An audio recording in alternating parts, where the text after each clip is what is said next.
testing tenang aja ya, karena nanti akan kita bahas semuanya sih.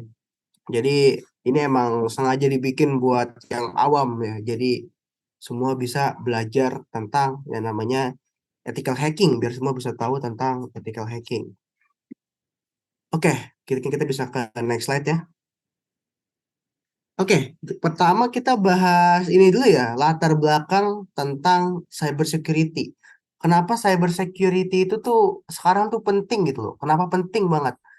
Yang seperti yang teman-teman tahu, sekarang tuh yang paling merubah dunia cyber security jadi semakin maju itu adalah salah satunya ya yang kemarin rame tuh ya COVID-19. Kenapa? Karena COVID nih cyber security jadi rame. Pasti teman-teman juga merasakan lah ya dampaknya dari COVID-19. Semua jadi di rumah gitu kan ya. Semua jadi by remote di rumah ya, baik kerja, sekolah dan lain sebagainya itu semuanya jadi dari rumah ya, jadi online gitu. Semua hal yang kita lakukan tuh online, yang tadinya offline semua berubah dalam sekejap menjadi online.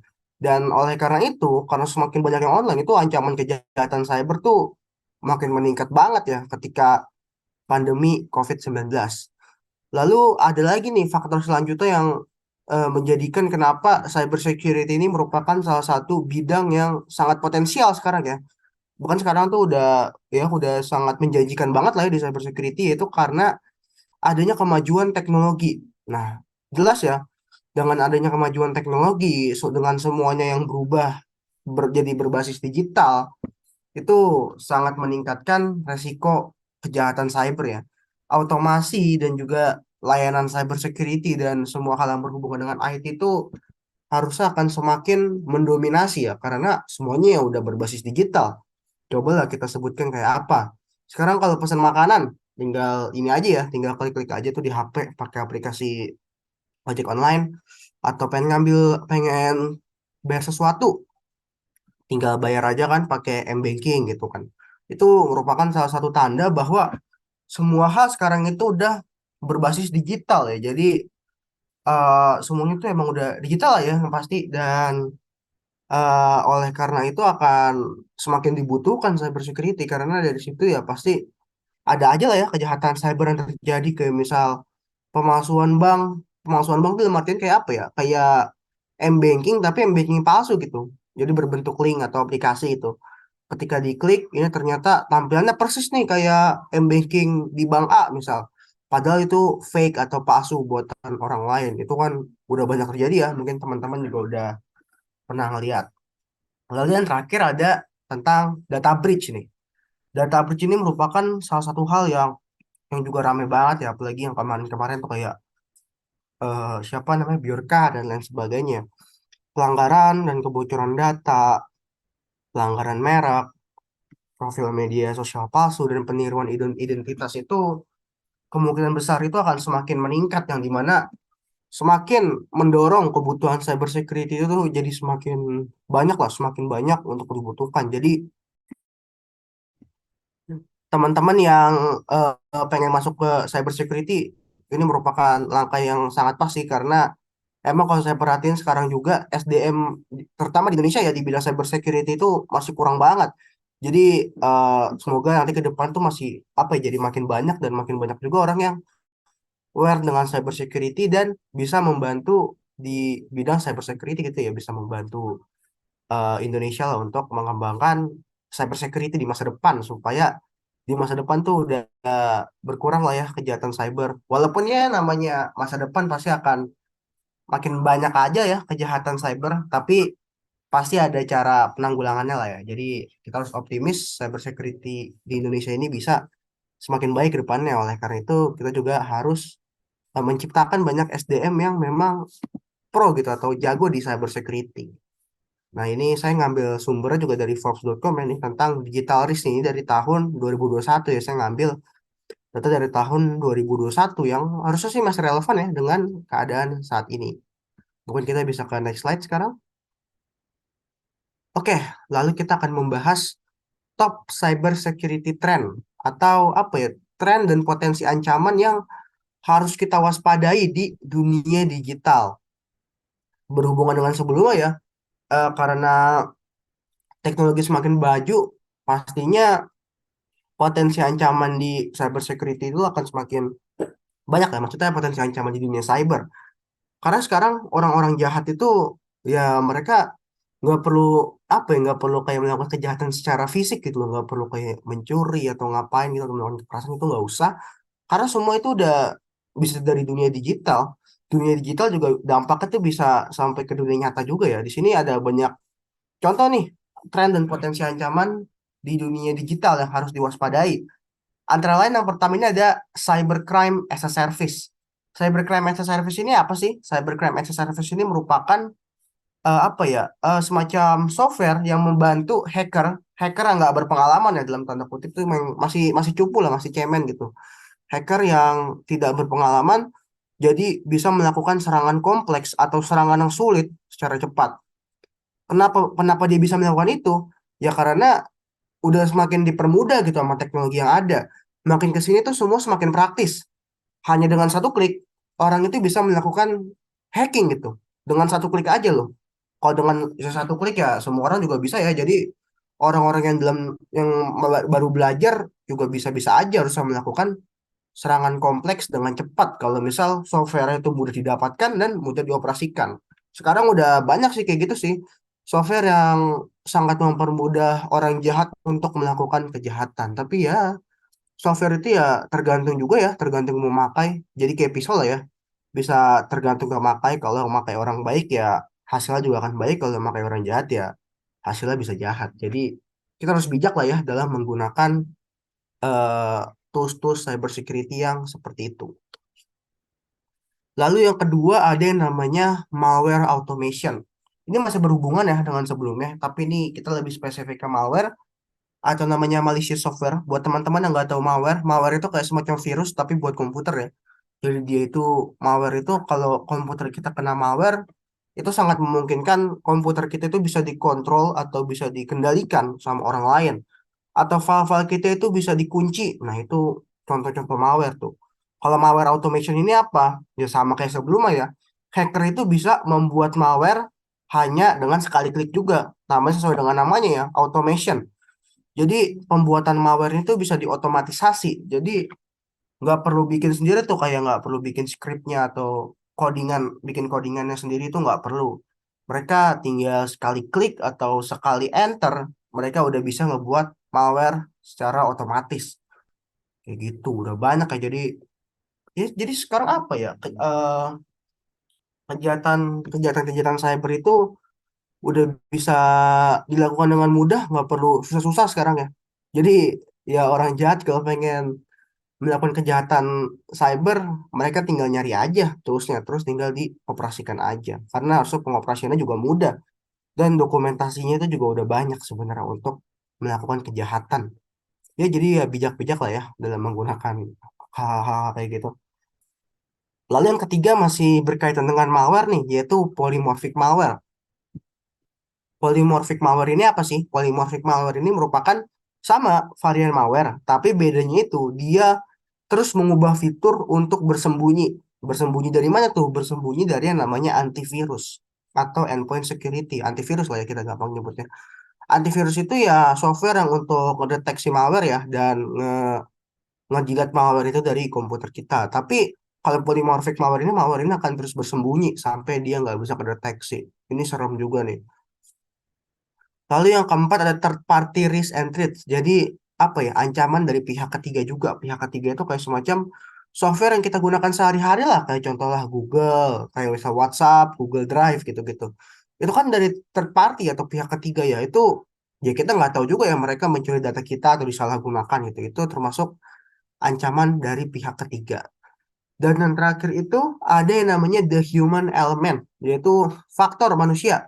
Jadi ya mau secanggih-canggih teknologi, mau secanggih-canggih sistem, ya core-nya utama tetap di manusia karena manusia yang mengendalikan. Dan manusia ini merupakan faktor terlemah ya di dalam dunia cyber juga. Manusia itu faktor terlemah.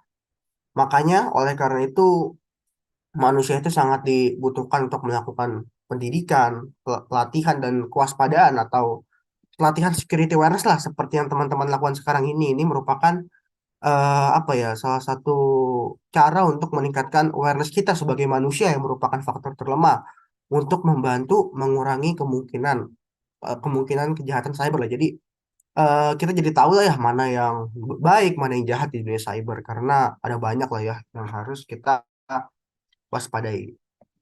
Oke, mungkin kita bisa ke next slide. Nah, ini kita ngomongin data sekarang nih. Ini ada data dari BSSN dan lain sebagainya ya. BSSN, Badan Siber dan Sandi Negara. Ini contoh serangan cyber yang terjadi di Indonesia. Ini bulan Januari sampai bulan Juli dari tahun 2021 juga ya. Dan tahun 2022 juga datanya kurang lebih sama, malah meningkat juga, sama-sama meningkat. Ini kategori anomali terbanyak, yang paling anomali itu kayak apa ya? Kategori yang paling sering terjadi lah di Indonesia pada tahun segitu ya, pada kurun waktu segitu. Yang pertama, malware paling banyak.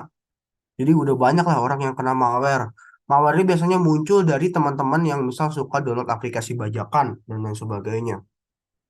Itu kemungkinan kena malware itu sangat berpotensi besar ya. Jadi hati-hati lah ya teman-teman kalau download aplikasi bajakan. Jangan asal-asal aja. Oke, terus yang kedua ini namanya denial of service atau singkatnya tuh DDoS ya. Ini merupakan teknik yang dilakukan hacker untuk mengganggu ketersediaan layanan. Jadi hacker itu dia juga bisa ini loh, bisa mematikan sistem. Kayak contoh lah teman-teman orang web, suatu web atau suatu aplikasi itu down atau sinyalnya tuh lemah gitu. Bukan sinyal lemah sih, mereka itu lemot lah ya servisnya itu bisa jadi karena di DDoS atau sama si hacker tuh diserang sampai si webnya mati. Jadi di ini terus ya dihabisin terus layan servisnya sampai habis intinya lah, sampai resource-nya habis lah bisa dibilang. Jadi sama halnya kayak apa ya? Kayak misal website itu tuh cuma punya kapasitas sebanyak 1.000 orang, tapi si hacker menyerang website tersebut dengan 10.000 orang. Apa yang terjadi ya pasti website itu akan kewalahan ya. Karena ya kita ambil analogi kayak semacam restoran lah. Restoran itu dia cuma kapasitasnya misal cuma buat 100 orang. Tapi kalau dimasukin 1.000 orang, apa yang terjadi? Ya pasti ya restoran itu akan kewalahan ya. Sama halnya kayak website atau server sendiri ya. Kalau kebanyakan orang yang masuk itu juga bisa mengganggu ketersediaan layanan.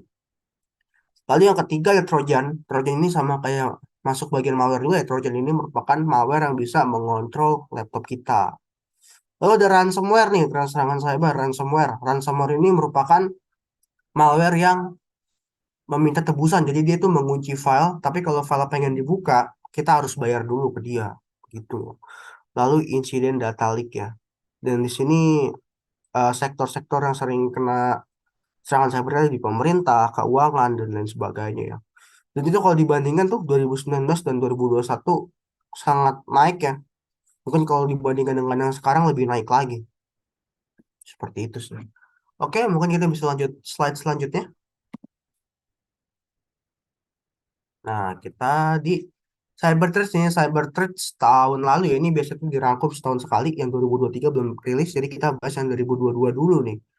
Jadi ada banyak ya, ini semacam serangan yang sering terjadi. Yang contohnya ini ada di web aplikasi dan juga aplikasi mobile, yaitu banyak semacam kerentanan, bukan kerentanan ya, serangan dari yang paling atas itu PII, Personal Identifiable Information. Jadi data personal kita yang bocor gitu. Terus yang bawah lagi ada account takeover atau pencurian akun kita dicuri. Nah itu bisa jadi karena phishing namanya, jadi ditipu juga. Lalu ada carding, mungkin carding teman-teman udah pada tahu juga ya. Terus ada digital skimming dan lain sebagainya.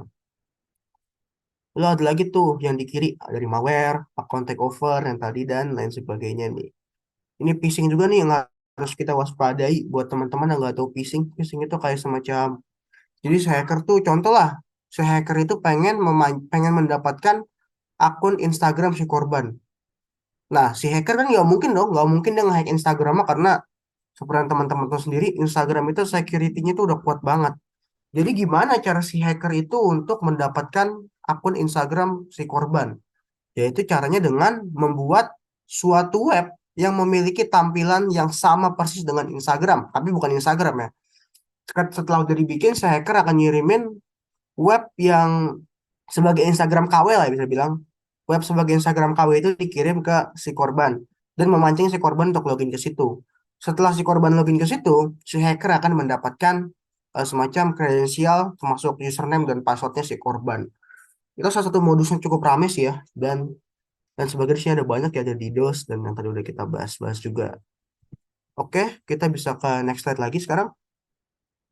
Nah, vulnerabilities itu kerentanan ya. Kerentanan itu tuh datangnya dari mana? Ada tiga faktor yang menyebabkan adanya kerentanan di dalam suatu sistem. Yang pertama ada poor design, dari desain yang kurang secure. Ini dari pihak developer nih biasanya. Developernya atau programmernya itu bikin aplikasinya itu kurang aman. Karena peran developer atau programmer ini sangat penting ya untuk membangun sistem yang aman. Hmm. Lanjut yang kedua, poor implementation, implementasi sistem yang kurang aman ya. Jadi apa ya, sistem tersebut tuh tidak memiliki konfigurasi yang baik dan benar dari sisi servernya gitu loh.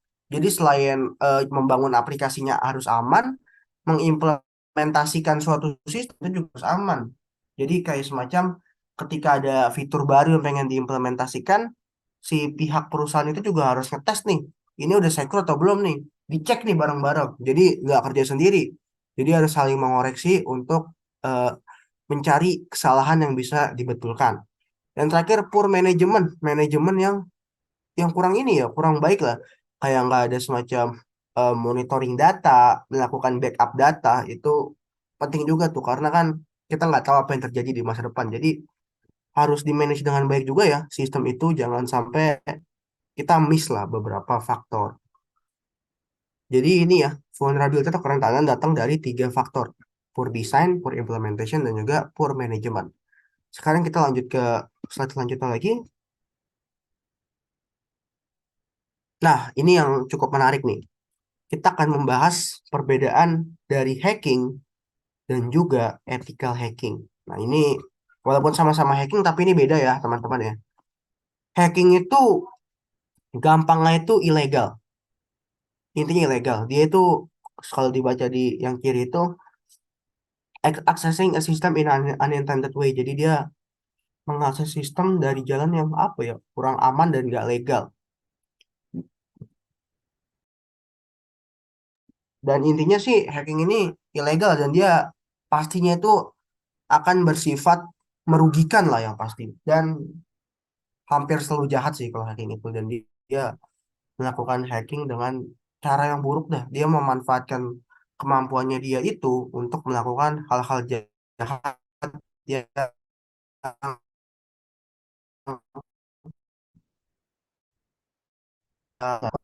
dia tanpa izin dan kalau nemu tuh sama dia malah dimanfaatkan untuk diri sendiri, bukannya dilaporkan. Nah, lalu apa bedanya hacking dan juga ethical hacking atau ethical hacker ini ya?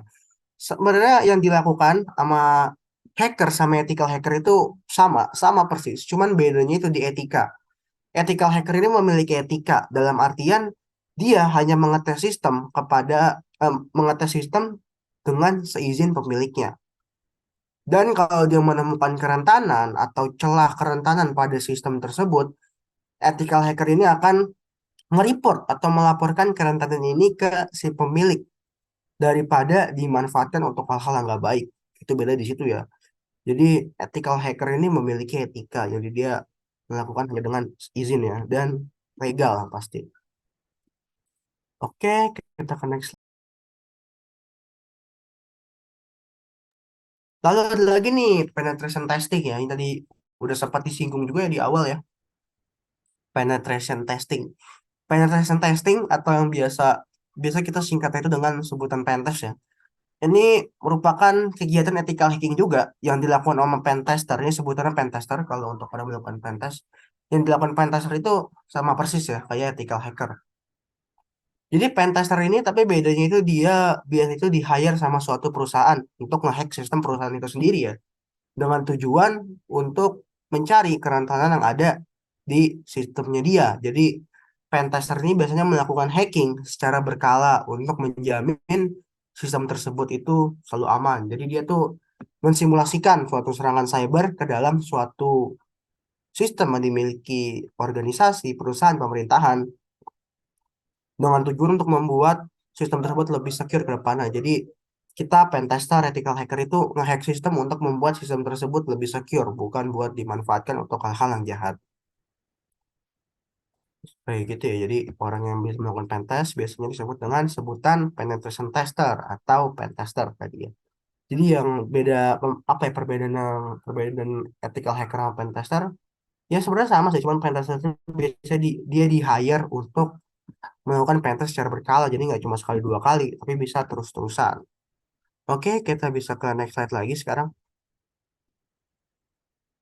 Nah, mengapa kita harus melakukan penetration testing? Seberapa penting penetration testing itu di perusahaan-perusahaan zaman sekarang ya? Sekarang sih harusnya perusahaan-perusahaan besar itu udah pada aware ya sama cyber security semua. Karena sekarang rata-rata mereka juga udah punya tim IT-nya tapi IT yang khusus di security, IT security untuk mengamankan sistem. Karena tadi ya, kejahatan cyber itu sekarang itu makin meningkat drastis dibandingkan dengan dulu gitu ya. Yang pasti yang pertama itu untuk mencegah terjadinya insiden cyber attack. Jadi kita memastikan kerentanan tersebut itu ditemuin duluan ya sebelum ditemuin sama orang jahat. Jadi mendingan nemuin orang dalam atau orang baik ya dibandingkan ditemukan sama orang jahat. Lalu yang kedua itu mengetahui dan mengukur potensi ancaman cyber terhadap suatu sistem dan layanan. Jadi kita bisa mengukur nih, bisa ngelihat potensinya itu bisa bisa seberapa bahaya sih. Ancamannya itu bisa seberapa bahaya kalau perusahaan ini kena cyber attack begitu. Yang ketiga kita juga bisa menilai bagaimana kesiapan cyber defense ketika terjadi cyber attack. Jadi kita bisa ngeliat juga tuh kesiapan tim defensif ya. Karena kalau di cyber security itu ada dua tipe tim, yaitu red team dan juga blue team. Red team itu dia yang bagian hacking ya, yang ngehack, yang menyerang lah, menyerang sistemnya dia sendiri. Sedangkan blue team itu yang bagian bertahan. Dia mencoba membetulkan kerentanan dan juga melakukan fixing ketika ada kerentanan. Jadi kita juga bisa nih mengecek tim defense-nya, tim defensifnya ketika terjadi cyber attack. Respon mereka seperti apa dan apa aja yang akan mereka lakukan itu juga bisa dinilai sebenarnya. Lalu kita juga bisa membantu untuk memperkuat keamanan sistem dengan cara melakukan patch atau melakukan fix atau melakukan perbaikan setiap ditemukannya kerentanan melalui proses pentest. Karena ya namanya kerentanan itu pasti ada ya, nggak mungkin nggak ada. Jadi eh, ketika lagi di pentest pasti ada aja yang harus sama. Dan yang terakhir kita juga bisa melatih security awareness dari karyawan perusahaan yang di pentest. Security awareness itu tadi ya, apa ya? eh, Kewaspadaan akan kejahatan cyber yang ada di sekitar mereka. Karena terkadang pentas itu bukan cuma ngehack sistem lah, tapi kita juga harus ngehack orang lah ya istilahnya. Itu ngetes eh, apa ya awareness dari si perusahaan tersebut. Mereka aware nggak nih kalau dikasih phishing atau mereka aware nggak nih kalau disuruh apa ya disuruh membocorkan informasi rahasia itu juga bisa kita tes ya ke orangnya, karyawan yang di sananya. Oke, kita bisa ke next slide lagi sekarang.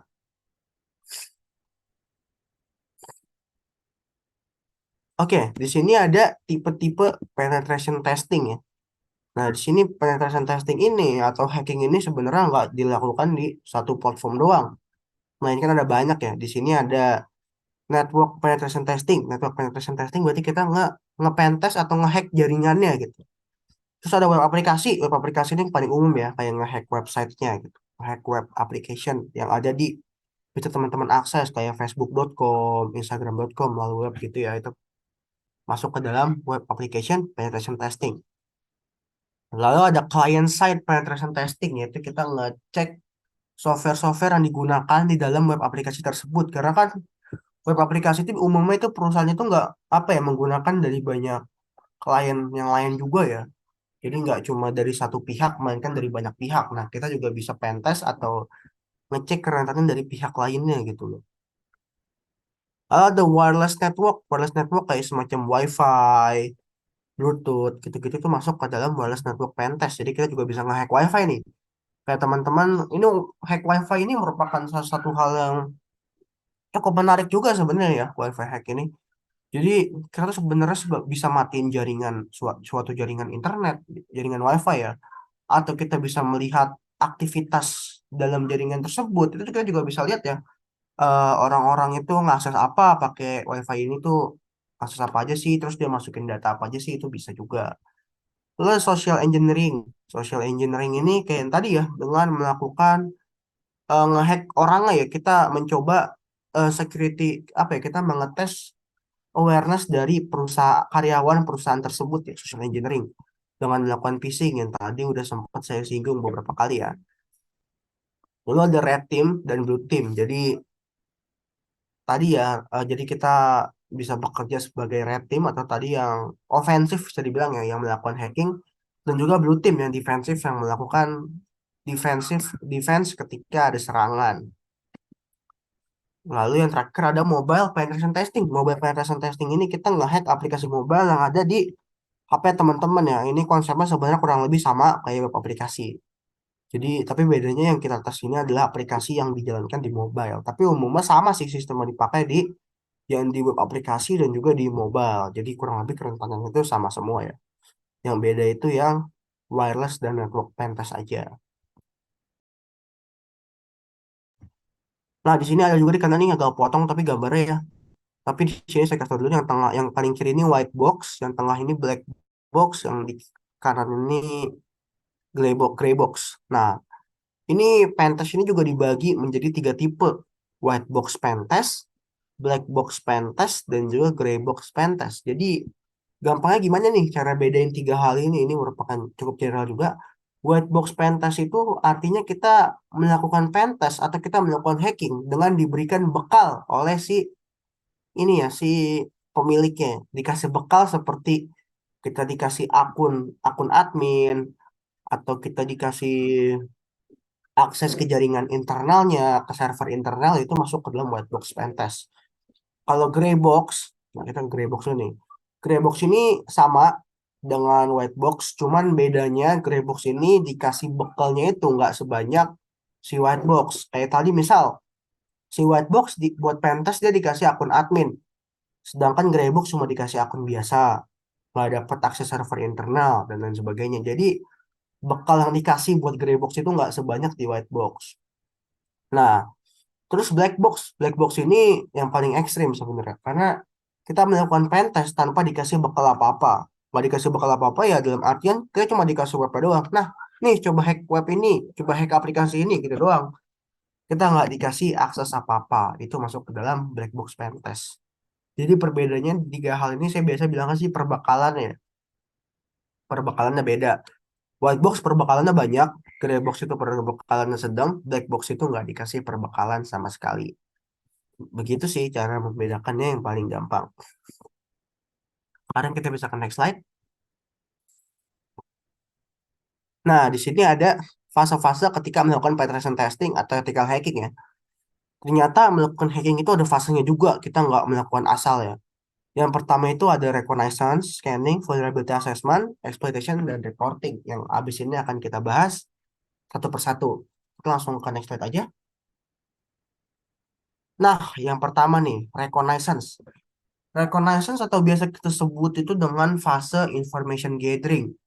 Ini merupakan tahap di mana seorang pentester atau seorang hacker itu mengumpulkan informasi yang dimiliki target. Yang dimiliki target itu sebanyak mungkin lah, sama halnya kayak tentara lah. Tentara kalau misalnya lagi dalam misi eh, pengen perang atau pengen gimana kan, pastinya dia nggak langsung nyerang aja dong. Dia pasti harus mengintai dulu, mengintai dan mencari informasi musuh gitu.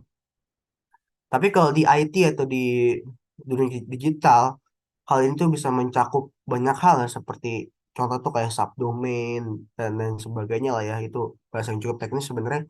Intinya kita mencari teknologi yang dipakai oleh si website. Karena kalau di website itu kan ada yang namanya web server, ada yang namanya content management system dan lain sebagainya, itu akan kita cek ya. IP-nya, server itu akan kita cek semua di tahap reconnaissance ini. Jadi kita mencarilah informasi tentang si target sebanyak mungkin seperti itu.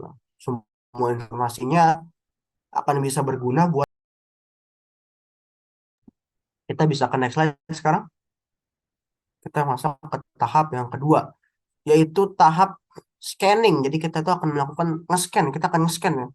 Scanning ini merupakan fase di mana seorang penetration tester itu akan menggunakan berbagai macam teknik manual dan tools otomatis untuk mengidentifikasi temuan informasi yang didapatkan sebelumnya. Seperti yang saya bilang tadi ya, semua informasi itu akan berguna ketika tahap scanning ini. Jadi setelah mendapatkan informasi itu, si hacker ini akan mencari tahu nih, informasi ini bisa kita manfaatkan untuk apa aja sih.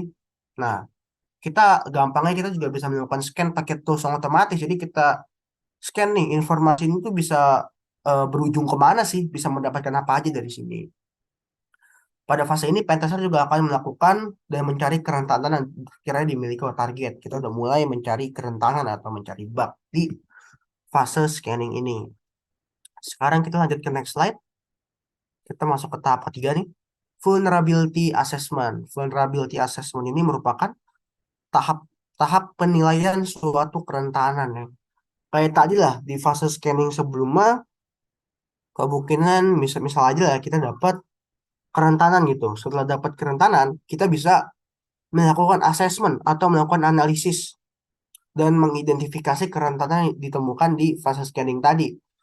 Kita identifikasi nih, kerentanan ini tuh dampaknya bisa kemana, dan apakah kerentanan ini kita bikin jadi lebih bahaya lagi, dan kita juga cari tahu bagaimana cara melakukan hal itu. Jadi kita coba nih cari tahu apa kerentanan yang tadi didapatkan bisa dinaikkan lagi ancamannya, bisa dibikin lebih bahaya lagi nggak ya, kayak gitu. Dan di sini attacker juga, atau bukan attacker ya, hacker itu ya juga bisa mencari tahu bagaimana cara melakukan perbaikan terhadap kerentanan. Oke, setelah dari asesmen ini nanti baru kita akan melanjutkan eksploitasi lagi nih. Setelah asesmen ini kan kita nggak analisa ya dan mengidentifikasi kerentanan yang didapatkan. Ini termasuk kita mencari tools-tools ya, mencari tools-tools yang bisa kita gunakan untuk mengeksploitasi atau menjalankan kerentanan tersebut, memanfaatkan kerentanan tersebut untuk fase selanjutnya, yaitu fase yang keempat. Kita bisa lanjut selanjutnya, yaitu fase yang keempat itu adalah fase atau tahap exploitation. Ini real hackingnya tuh di sini ya. Di sini seorang hacker atau pentester ini akan melakukan eksploitasi dan eksplorasi secara penuh terhadap kerentanan yang sebelumnya itu didapetin. Jadi ini ya, apa ya? Jadi setelah dapat kerentanan itu, dia akan coba dieksploit lah atau diserang kayak seolah-olah itu kita beneran orang jahat gitu loh. Jadi si pentester ini akan memposisikan diri mereka sebagai orang jahat yang melakukan pemanfaatan kerentanan tersebut seperti orang jahat pada umumnya ya. Jadi dia benar-benar nyerang webnya habis-habisan, nyari tahu bisa separah apa kerentanan ini ya, bisa menyebabkan dampak kemana aja, atau bisa misalkan lah ya, apa sih, hacker ini bisa sampai dapat akses server internal atau dapat akses database dan lain sebagainya, itu akan dicoba di tahap ini. Oke, sekarang kita lanjut ke slide selanjutnya. Nah, tahap terakhir yaitu tahap yang namanya reporting. Tahap reporting ini merupakan fase terakhir di tahap pentest ya, atau ethical hacking. Jadi pada tahap ini pentester ini akan diharuskan untuk membuat report atau laporan hasil temuan kerentanan yang mereka temukan. Kayak yang tadi sebelumnya udah sempat kita bahas tuh ya, yang tentang perbedaan ethical hacker dan hacker. Kalau ethical hacker kan dia kan setelah menemukan kerentanan, mereka melaporkan kerentanan itu ke si pemilik. Ya inilah tahap yang membuat laporan itu. Jadi ketika mendapatkan kerentanan, si hacker itu akan merangkum kerentanan itu ke dalam satu dokumen. Misal dapat 10 kerentanan yang kita satuin dalam satu dokumen dan kita laporkan kepada pihak yang memiliki aset tersebut ya. Kita biasanya report ini tuh isinya apa aja sih? Isinya itu bisa kerentanan apa yang ditemukan, ditemukan di mana kerentanannya, bukti kerentanannya itu seperti apa, dan bagaimana cara mencegah kerentanan tersebut, serta juga dikasih tahu sih biasanya bagaimana step by step cara menemukan kerentanan tersebut biar si developernya paham ya. Kayak begitu. Atau kadang kalau kita di perusahaan, biasanya pentester itu juga punya tim reporter sendiri ya, namanya technical writer, yang bertugas untuk membuat report dari hasil kerja yang dilakukan oleh seorang pentester. Begitu ya, kalau untuk 5 tahap penetration testing. Kita lanjut ke slide selanjutnya. Nah, ini ada beberapa major cyber security tips, tips cyber security ya. Yang pasti ini nggak saya bahas semua, tapi teman-teman mungkin bisa screenshot atau nanti lihat materinya ya kalau di-share. Ini penting juga nih. Yang pertama itu pastikan kita itu berpikir sebelum kita ngeklik karena link itu kan bisa berbahaya. Jadi kita harus apa ya? Harus berpikir dulu lah ini linknya ini sesuai nggak sih? Ini linknya kira-kira aman nggak sih? Karena kan hacker itu kan dia memanipulasinya jago banget ya. Kayak misal yang tulisan Facebook gitu, facebook.com, A-nya diganti jadi huruf O. Itu juga harus kita perhatiin tuh. Yaitu menggunakan password yang kuat, lalu menggunakan password manager, menggunakan two factor authentication atau autentikasi kedua setelah password kayak OTP dan lain sebagainya. Pastikan sistem kita selalu update, menggunakan antivirus, terus belajar tentang phishing, menghindari website yang nggak familiar atau yang mencurigakan. Jangan menginstal atau mendownload suatu file yang nggak berguna atau yang bajakan gitu. Tetap apa ya, waspada di sosial media. Kalau melakukan data backup, jangan menggunakan WiFi publik untuk hal-hal sensitif. Dan juga yang terakhir, pastikan data kita aman. Begitu sih, ini tahap-tahapnya secara general ya. Kita bisa lanjut next slide. Nah, ini adalah kesimpulan ya dari materi saya kali ini nih. No system is safe, security need update. Jadi tandanya memang tidak ada sistem yang aman, melainkan sistem security itu harus selalu diupdate. Jadi memang nggak ada sistem yang aman ya, gampangnya sih. Semua sistem pasti punya kerentanan. Mau sekelas Google, Samsung, Microsoft, Google Chrome, GitHub, Ubuntu, dan lain sebagainya, atau perusahaan-perusahaan besar lainnya itu pasti ada aja update. Mereka melakukan update untuk mengamankan sistem mereka agar selalu aman. Karena kerentanan itu pasti ada. Pasti ada, cuma belum ditemukan aja. Makanya tidak ada sistem yang aman, melainkan sistem itu harus selalu diupdate supaya tetap aman. Begitu kalau dari saya sih. Oke, kan ini slide terakhir sih ini yang tentang kesimpulan ini. Oke, Oke, wah mantep banget nih Kak Faras nih materinya. Sekarang kita jadi lebih terbuka nih tentang keamanan cyber nih kayak gimana caranya kita mengamankan jaringan kita, mengamankan datanya kita, dan lain sebagainya. Bahkan kita juga dikasih tahu nih sebenarnya peran seorang hacker itu kayak gimana sih, ya kan? Nah, untuk selanjutnya nih Kak, kita ini ada beberapa pertanyaan yang sudah kita kumpulkan dari nih. grup yang sudah kita buat, sama juga beberapa form yang udah kita kirimkan kepada teman-teman semua. Nah, sebelumnya Rio juga mengucapin mohon maaf nih buat teman-teman semua kalau misalnya ada pertanyaan teman-teman yang belum bisa kejawab nih sama Kak Faras, karena memang keterbatasan waktu kita juga ya. Nah, untuk pertanyaannya itu Kak, ini udah kita set, eh kita filter pertanyaan yang memang paling banyak banget nih di request. Nah, pertanyaannya itu ada 5 nih Kak. Ada Oke. ilmu dasarnya, kemudian bagaimana sih ethical hacker dapat menghindari, kemudian perannya, dan lain sebagainya.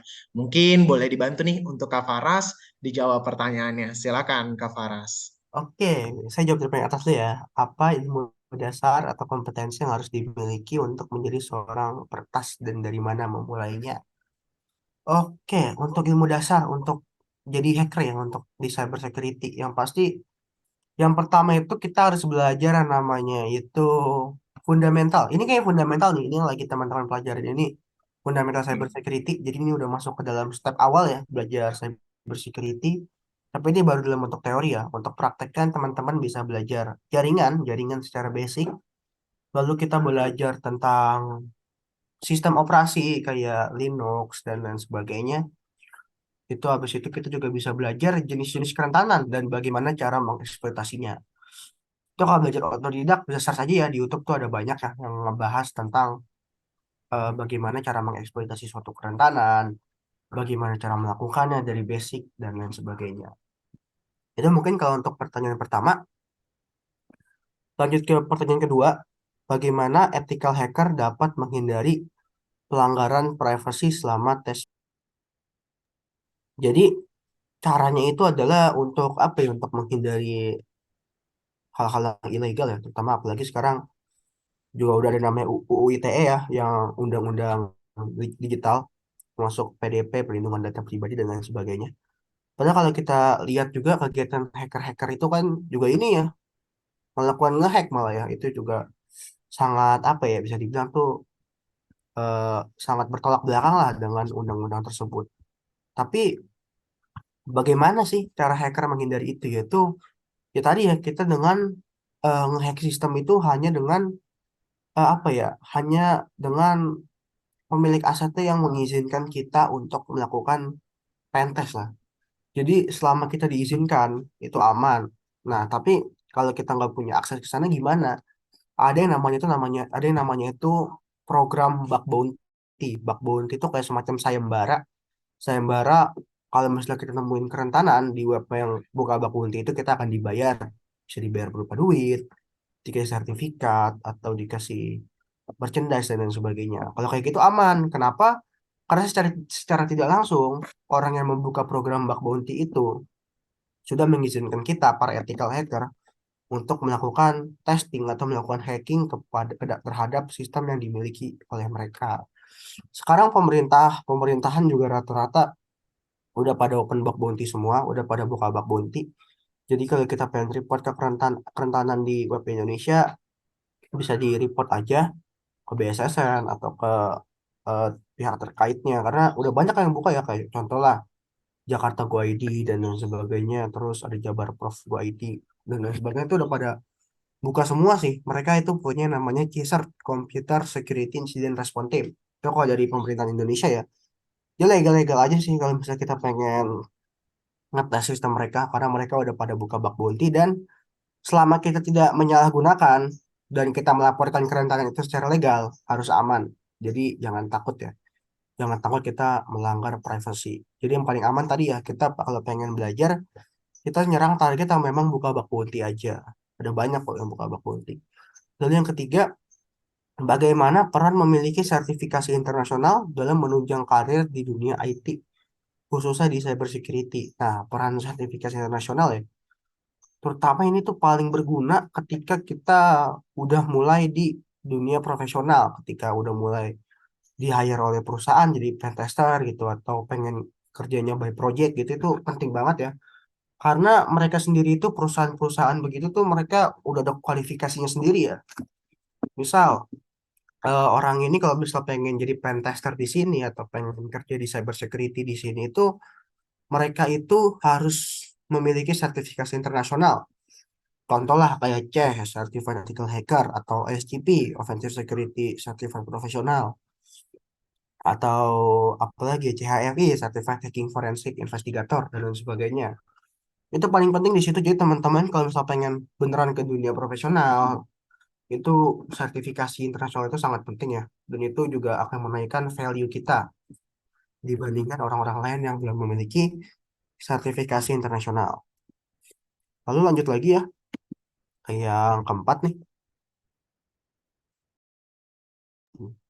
Bagaimana kita bisa mengetahui gejala awal bahwa sistem IT suatu perusahaan mulai diretas? Gimana cara mengetahuinya? Sebenarnya untuk cara mengetahuinya itu, kita nggak bisa pakai feeling sih. Kita harus ngetes secara langsung.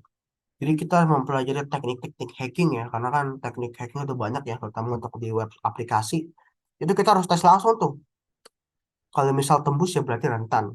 Tapi biasanya kalau misal ya harus dites banyak sih, tapi kita gampangnya ngeceknya dari ini sih, kita coba stalking-stalking aja atau melakukan OSIM ya. Kita cek perusahaan tersebut punya tim IT security nggak? Kalau punya tim IT security, umumnya lebih secure. Tapi kalau nggak punya tim IT security, itu biasanya kurang sih. Ada aja kerentanannya. Tapi untuk tahu kerentanan ada di mana, kita harus ngetes secara langsung aja sih. Benar-benar dipraktekkan secara langsung, nyerang web dia. Tapi dengan catatan ya, dengan izin, jangan nggak izin. Karena kalau nggak izin ya, yang punya aset bisa aja nuntut kita sih. Karena udah ada UU ITE juga kan ya, yang sangat memperkuat Itu. Yang terakhir, tentang bug bounty. Apa sih peran bug bounty program dalam praktek ethical hacking? Nah, ini bug bounty program ini sangat kepake banget ya buat hacker-hacker freelance. Hacker freelance yang memang dia nggak kerja di perusahaan, mereka ya emang gabut aja misal atau lagi pengen belajar melatih skill, mereka bisa mainan di bug bounty program. Karena bug bounty program itu tuh apa ya? Sangat menjanjikan banget ya, bisa dibilang. Rewardnya tuh bisa gede-gede, bisa sampai ratusan, sampai ribuan dolar atau ratusan ribu dolar bahkan. Tapi ya tentu aja nggak gampang ya, butuh effort juga untuk melakukan bug bounty program. Tapi bug bounty program ini sangat penting sih untuk melatih skill kita sebagai ethical hacker ya. Untuk mengasah skill dan juga kalau misal dapat kan bisa lumayan banget ya buat nambah-nambah penghasilan sebagai bug hunter atau hacker freelance gitu ya.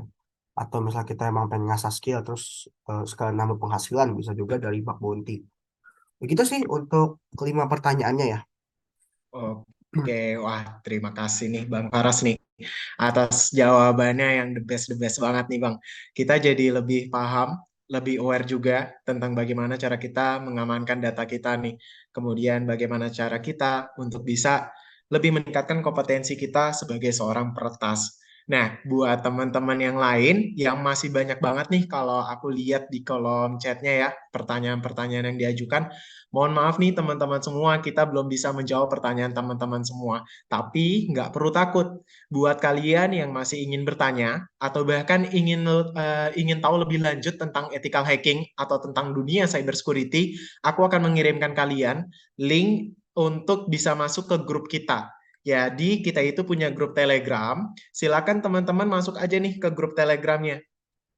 Oke, dan jangan lupa juga buat teman-teman yang udah hadir dalam kegiatan ini untuk diisi juga nih. Apa itu Kak? Yaitu form kehadirannya. Jadi buat teman-teman yang ingin tahu lebih lanjut tentang seputar dunia cybersecurity atau ethical hacking, bisa banget nanti masuk ke program kita. Programnya itu apa? Boleh di next Kak Kevin? Yes, kita punya program training and sertifikasi nih teman-teman semua. Program ini khusus buat teman-teman yang emang memiliki minat dan bakat atau bahkan pengen tahu lebih lanjut tentang ethical hacking esensial. Di sini kita berpartnershipnya itu dengan ESI Council Academia, yaitu sebuah lembaga organisasi internasional yang dimana sudah diakui di 195 negara. Jadi buat teman-teman yang ingin merintis karir pun akan lebih mudah nih untuk mendapatkan pekerjaan karena kenapa? Seperti yang teman-teman lihat ya, ada sekitar 195 negara yang diakui oleh isi konsil kayak gitu teman-teman semua. Kapan Kak untuk kegiatannya? Kegiatannya itu ada di tanggal 29 sampai dengan 30 September. Siapa sih Kak pematerinya? Siapa lagi kalau bukan Bang Faras? Langsung untuk jadi pematerinya. Iya nggak Bang? Kapan sih Kak acaranya? 29 September tanggal 29 sampai dengan 30 September 2023 di jam 9 sampai dengan jam 5. Tempatnya di mana Kak? Tempatnya ada di kampus IDS Digital College. Di sini teman-teman nggak cuma diajarkan bagaimana menjadi seorang spesialis cybersecurity, terkhususnya di ethical hacking esensial, tapi teman-teman akan mendapatkan beberapa keuntungan ketika mengikuti pelatihan ini. Salah satunya adalah, silakan Kak Kevin, di next selanjutnya. Oke, yaitu yang akan teman-teman dapatkan ketika teman-teman mengikuti program ini. Yang pastinya adalah sertifikasi internasional langsung dari isi konsilnya. Yang dimana sertifikasi ini nggak cuma berguna di Indonesia, tapi juga di luar negeri. Kemudian yang kedua, berguna untuk teman-teman yang sedang meniti karir atau bahkan yang berada di semester akhir bisa menjadi pendukung SKPI. Kayak gitu. Kemudian yang ketiga, prospek gaji yang jauh lebih besar. Pastinya ketika teman-teman punya skill, apalagi sertifikasi, pastinya salary yang akan teman-teman dapatkan nggak lagi salary yang UMR nih teman-teman semua, tapi juga bisa jauh lebih tinggi. Mungkin Kak Faras juga udah pernah merasakan hal itu ya Kak Faras ya. Kemudian yang keempat dan selanjutnya, selain daripada buat karirnya teman-teman, kegiatan ini, pelatihan ini, sertifikasi ini bisa mampu memproteksi diri teman-teman semua dari berbagai ancaman yang mungkin sudah pernah teman-teman rasakan. Kemudian yang kelima, kegiatan ini juga bisa meningkatkan trust dan kredibilitas dalam dunia komputing dan bidang IT. Apalagi buat teman-teman yang sedang merintis bisnis nih di dalam dunia IT. ketika teman-teman punya sertifikasi ini, of course sertifikasi ini bisa bermanfaat banget buat teman-teman semua. Dan yang terakhir, pastinya adalah update keahlian teknologi di dunia computing dan IT. Artinya teman-teman bisa meningkatkan kualitas dari keilmuannya teman-teman juga nih dengan mengikutkan pelatihan ini. Nah, kalau lebih detailnya lagi, teman-teman pengen tahu tentang informasi kegiatannya, ini teman-teman bisa lihat sendiri kegiatan kita di tanggal 29 sampai dengan 30, jam 9 sampai dengan jam 5. Tempatnya itu ada di IDS Digital College di Kalibata, teman-teman semua. Nah, untuk harganya sendiri ada nggak, Kak? Yes, kita memiliki harga, teman-teman. Harganya itu 4,5 juta. Kalau misalnya teman-teman bisa ikut dan daftar di hari ini, otomatis harga yang akan kita berikan nggak lagi 4,5, tapi 3,5 juta rupiah. Kalau menurut kakak, apakah harga ini kemahalan atau enggak? Sebenarnya semua ini balik lagi ya ke sudut pandang teman-teman semua. Tapi kalau menurut aku harga ini worth it atau enggak? Of course harga ini sangat worth it banget teman-teman semua. Ketika teman-teman mengeluarkan investasi 3,5 juta untuk mengasah skill teman-teman dengan sertifikasi yang bisa teman-teman gunakan nggak cuma di Indonesia tapi juga internasional, ini pastinya bisa berguna dan bermanfaat banget buat kalian semua. Karena memang itulah peran kita IDS Digital College.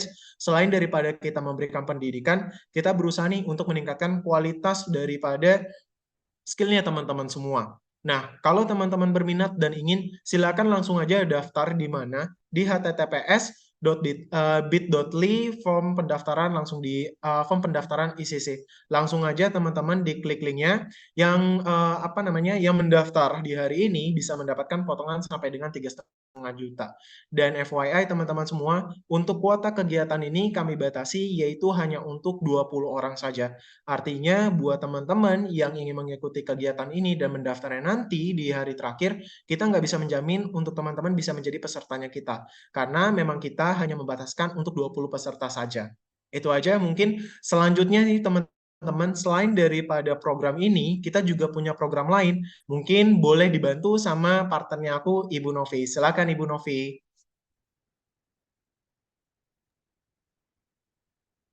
Thank you, Rio. Sudah kelihatan ya? Oke, selamat sore teman-teman. Sekali lagi saya ucapkan terima kasih juga buat Rio dan juga Faras ya, udah memaparkan materi dengan baik. Nah, tentunya hari ini kita juga nggak kalah penting untuk teman-teman di sini yang tadi misalnya cuman mau pelatihan saja secara singkat untuk meningkatkan kompetensi, bisa mengikuti pelatihan dari IDSD Digital College yang khusus di bagian Ethical Hacking Essential.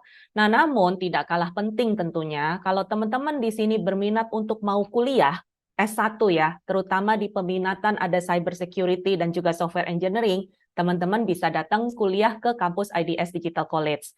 Yang dimana apa sih yang membedakan kita dengan kampus lain? Which is yaitu kita di sini adalah kita mempunyai sertifikasi internasional. Jadi teman-teman yang udah datang hari ini sebenarnya sudah mendapatkan ilmu nih teman-teman, setidaknya sebagian kecil mengenai tentang isi council, sertifikasi internasionalnya gitu ya. Nah, tapi kalau kuliah di IDS Digital College itu akan dimaparkan lebih lengkap lagi. Jadi sebagai mahasiswa itu sudah merupakan satu package. Nah, selain isi council, apalagi sih kita tentunya karena kita memang kampus yang isinya dengan startup dengan sertifikasi internasional, kita juga bekerja sama dengan AWS. Jadi teman-teman bukan hanya dilengkapi dari materi cyber security saja, tapi juga ada cloud computing.